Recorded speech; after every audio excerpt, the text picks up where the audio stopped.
आज हम स्वामी विवेकानंद जी के मृत्यु से जुड़े कुछ तथ्यों के बारे में बात करेंगे। स्वामी विवेकानंद को कौन नहीं जानता है। उन्होंने पूरे विश्व में भारत की सभ्यता, संस्कृति और अध्यात्म से परिचय करवाया था।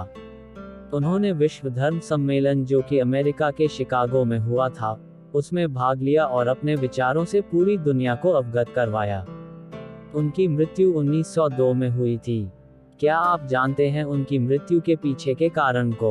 आइए इस वीडियो के माध्यम से उनके और उनकी मृत्यु के कारण के बारे में जानते हैं।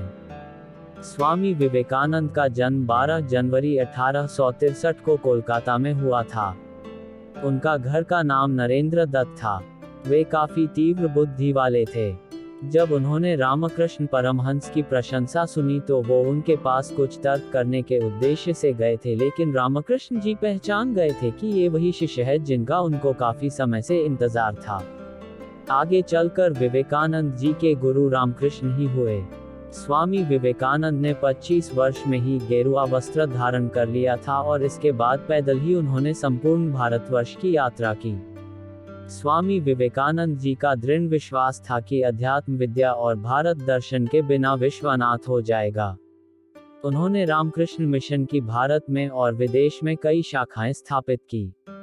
इस तथ्य के बारे में कोई रहस्य नहीं है कि स्वामी विवेकानंद की मृत्यु 1902 में हुई थी, लेकिन हम सभी को उनके निधन के पीछे के असली कारणों की जानकारी नहीं है।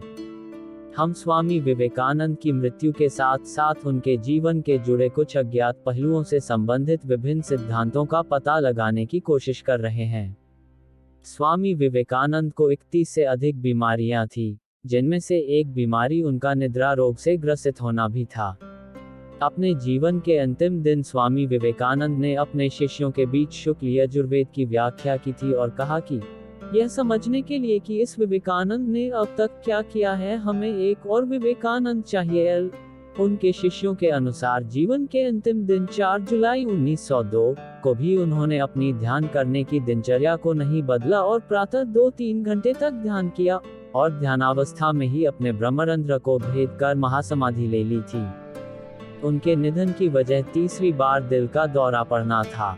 उनकी अंत्येष्टि बेलूर में गंगा के तट पर चंदन की चिता पर की गई थी। इसी गंगा तट के दूसरी ओर उनके गुरु रामकृष्ण परमहंस का 16 वर्ष पूर्व अंतिम संस्कार हुआ था। अपनी मृत्यु के समय विवेकानंद की उम्र 39 वर्ष थी। विवेकानंद ने अपनी मृत्यु के बारे में पहले की भविष्यवाणी कर रखी थी कि वह 40 वर्षों तक जीवित नहीं रहेंगे। इस प्रकार उन्होंने महासमाधि लेकर अपनी भविष्यवाणी को पूरा किया।